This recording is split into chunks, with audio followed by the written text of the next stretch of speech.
So I think cloud certainly isn't the nirvana that people have always said, and actually that's not such a bad thing, because what it does is it recognises the new normal, that hybrid IT is the new normal, and really is as much a recognition of what people actually have.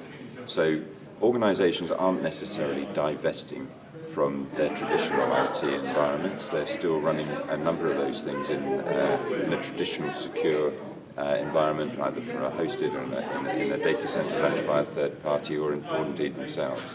But what they're also doing is investing a little bit more into some of the agile elements of cloud, and it's a question of managing the both.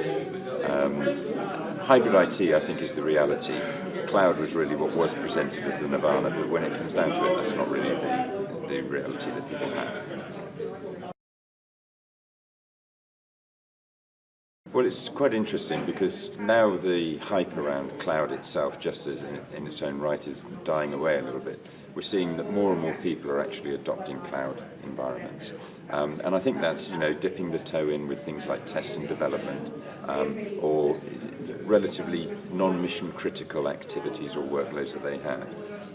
They've overcome some of the fears around security within the cloud environment, or indeed just the questions on how to operate and manage a cloud environment. And as a result of that knowledge and learning, they're beginning to accelerate their use of cloud.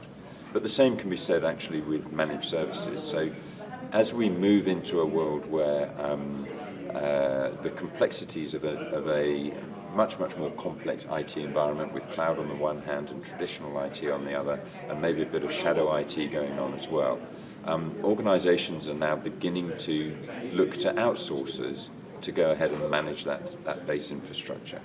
But once again, there is this reservation over how much control do I have over that environment, or how secure or safe is it if I hand over my data to a third party. But in the same way as with cloud, people are overcoming their objections or their reservations around the security in cloud. Once they start to use an outsourcer, test it with something small, get used to the environment, get used to the relationship, and build a trusted relationship with that third party, then actually the whole managed services business is growing quite significantly, and managed infrastructure business is growing quite significantly. And the benefits to the organizations is that what this does is it allows them to reduce the amount of time they are managing their infrastructures, and release more time to go ahead and guide the business to achieving their goals, the business goals, using technology and IT.